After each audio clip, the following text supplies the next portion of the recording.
नमस्कार मंडळी, मी तुमचं स्वागत करतो आपल्या 11 दिवस आणि 11 ठिकाणी असलेल्या सिरीजमध्ये। तर आज आहे दिवस दुसरा। आपण चाललोय धामणदेवी गावामध्ये सुंदर असा निसर्गरम्य वातावरणात। चला तर तुम्हाला निसर्गरम्य वातावरण दाखवतो।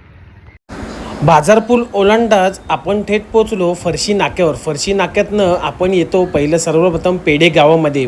वाड्यातला रस्ता करत आपण थेट पोचतो धामणदेवी गावामध्ये।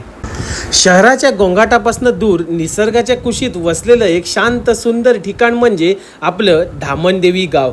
मी आलोय निसर्गरम्य धामणदेवी गावात, जिथे हिरवगार झाडे, थंडगार वारा आणि नदीकिनारी अप्रतिम सौंदर्य मनाला अक्षरशः भुरळ घालते।